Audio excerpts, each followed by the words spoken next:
In Walga Road, or before, I remember in Raglan Street before, when we moved in 1937, and I went to Mossman Kindergarten the next year, early 38. Then we moved every year.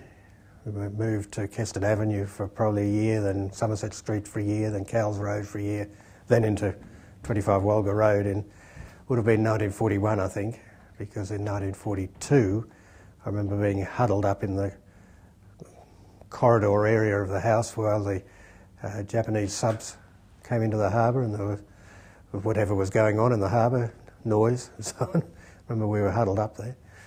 I remember going with my mother to Mossman Primary School and watching her put cellophane on the windows because they thought perhaps attacks were imminent. Never happened, of course, but all the windows of the school were cellophaned up. Yes, well, we lived in 25 Walga Road, and when I got married, we moved in with my parents for a couple of years, and my mother died, and the landlady, under the law, apparently had to give first offer to the tenants if she wished to sell, and she did. So we bought that house in 1957 for £2,300, and we sold it in 1961 for £4,500. We went round to Rangers Avenue and bought that for £8,500, which nearly sent me broke. Oh, I'm still a Mossman boy, yeah, definitely. I don't follow Manly Cricket Club, I follow Mossman Cricket Club.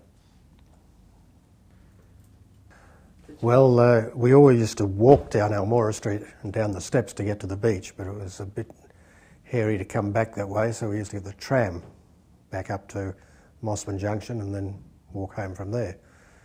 There were, back in those days, there were three types of trams. There was the old jumping jacks, which were two short sort of trams coupled together. They used to mainly run on the line from Athol Wharf to Balmoral Beach and back again, and through a cutting through Gordon Street, Beaconsfield Road, and a cutting down to the beach. Then there was the toast rack trams, which were open, had two compartments either end completely open to the weather, or had a hood over the top, but on the sides they were open. And then about four compartments, I think, with doors in the middle.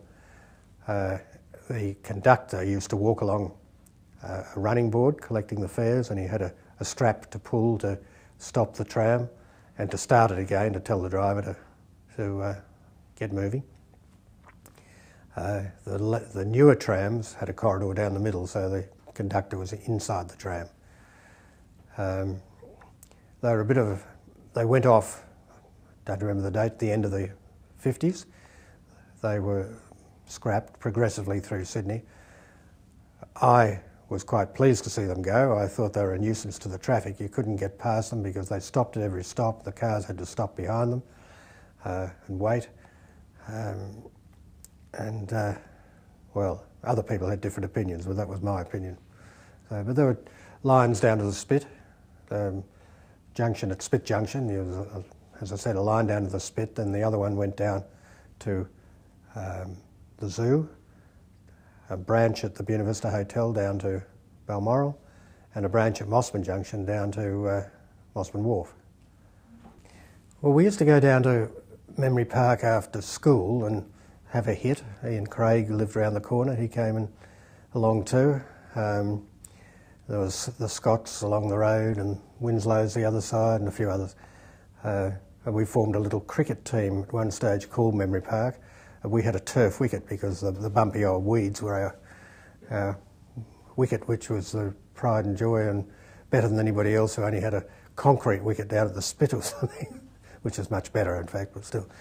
But then Graham Winslow along the road, his father used to go to the States on business, and he brought back a baseball kit bag full of bats and gloves and so on, so we used to go down to Memory Park again and throw a baseball around. But then we went to Balmoral.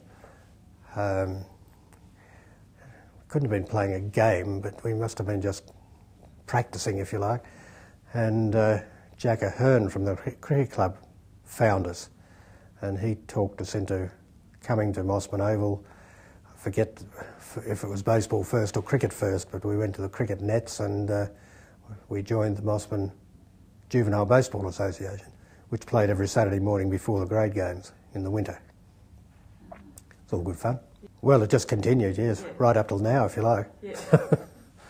52 weeks of the year, 52 Saturdays of the year, unless Christmas Day fell on a Saturday.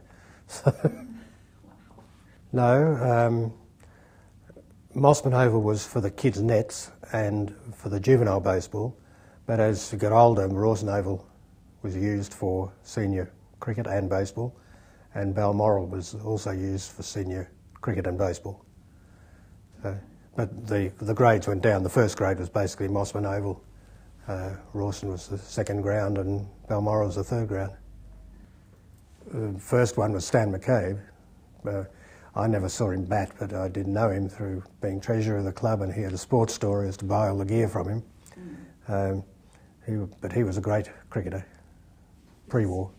Ian Craig became captain of Australia, and the reason he was only a short-term captain really was he got hepatitis and was out of cricket for 12 months or more, but enough because he never played Test cricket again. It took a while to rehabilitate, get him back on his feet. He played state cricket again afterwards.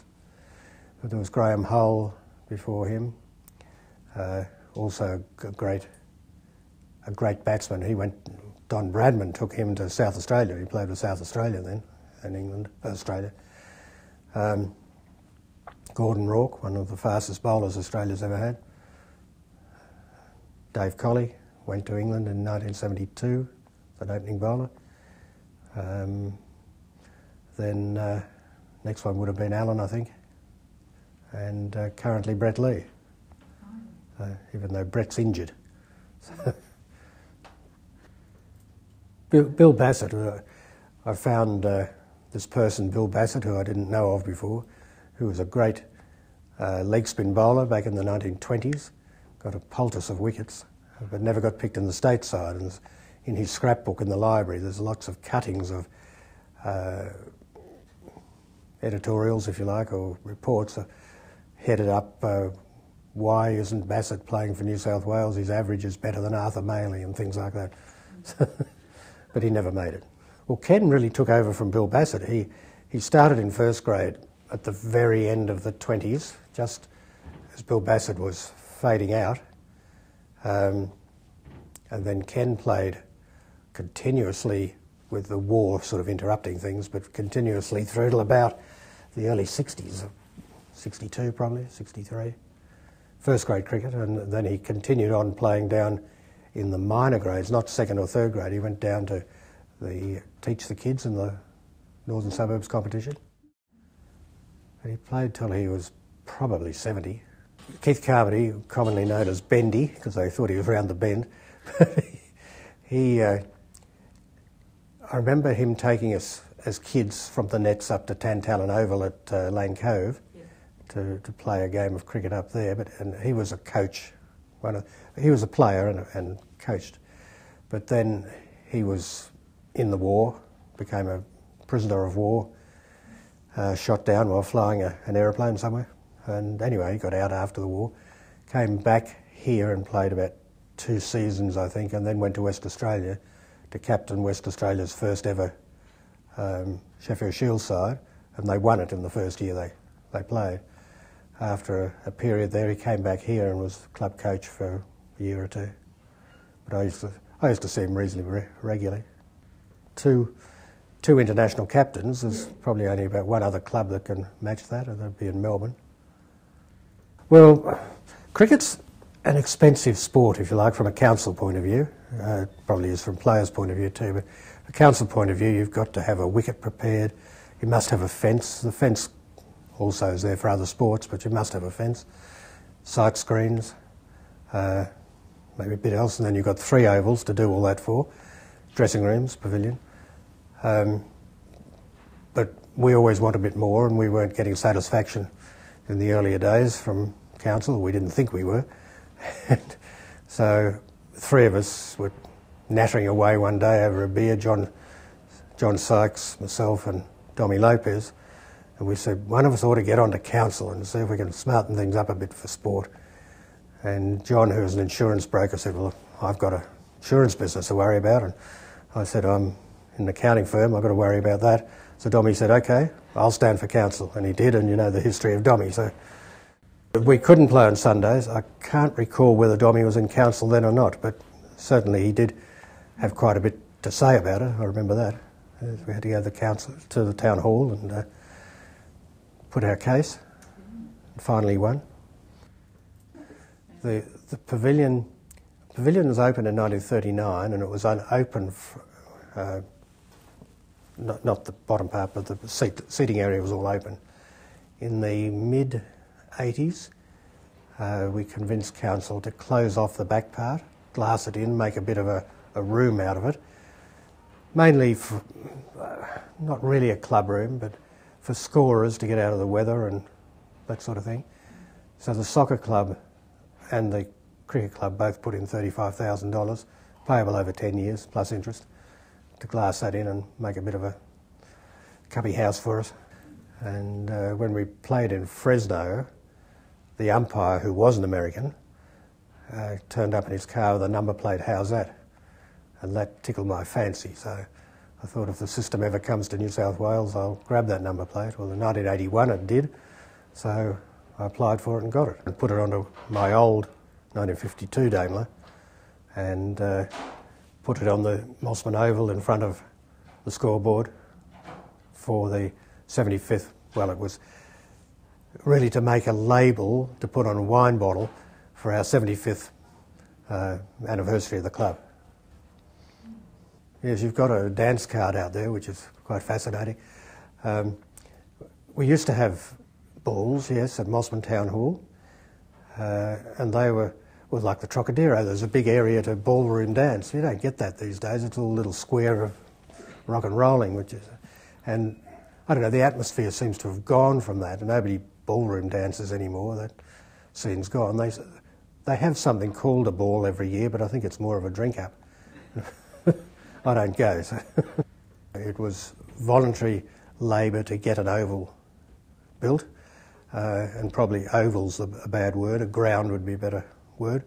It wasn't up to first grade standards, so when we were allowed into the competition, we were only allowed to play second grade because of the state of the oval.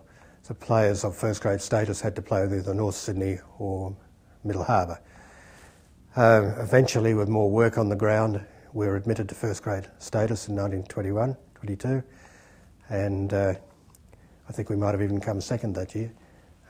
It doesn't matter. But Mossman Oval was the first grade oval all the way up till 1939. It started off in 1908 with a little dressing shed, which was really the groundkeeper's room for his machinery, rollers or whatever, and the players had to go in and change one team at a time because it was so small. In about 1912 they built another grandstand. Wouldn't be a pavilion, but a grandstand, wooden structure, which sufficed till 1939, when the present pavilion was built. But in the meantime, in 1927, 28, Rawson Oval was opened with a new pavilion. So the first grade moved up to Rawson Oval and played there as the first grade ground until 1939, when the new pavilion was put on Mossman Oval. So Mossman Oval then continued as the first grade ground. It was renamed in the early 90s as Allan Border Oval in respect to Allan. I think there was a move to alter the street in which he lived, the Crescent, which goes round the oval, to Allan Border Crescent, but the locals didn't like that, so instead of the street, the oval became his name.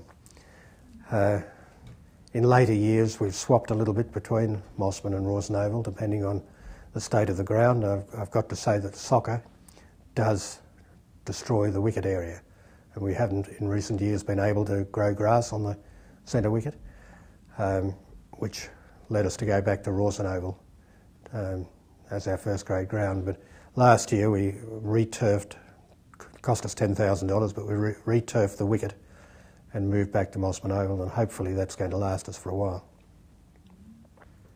Well, the scoreboard used to be in the southwest corner as just a blackboard, if you like, with a platform that the kids stood on and put up numbers and people's names.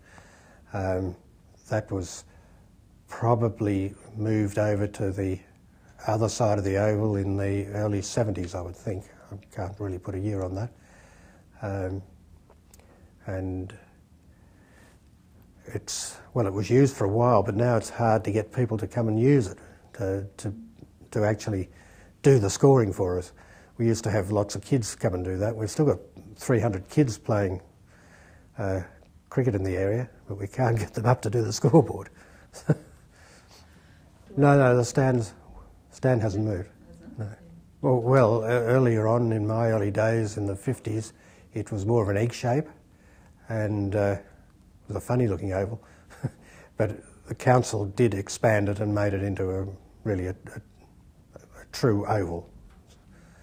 A new fence was put around it last year, beginning of last season, instead of the old picket fence, which used to rot out, and when cricketers or even other sports would kick balls against the palings, they'd fall out. So now we have the latest U-Butte aluminium fence, which hopefully will last forever.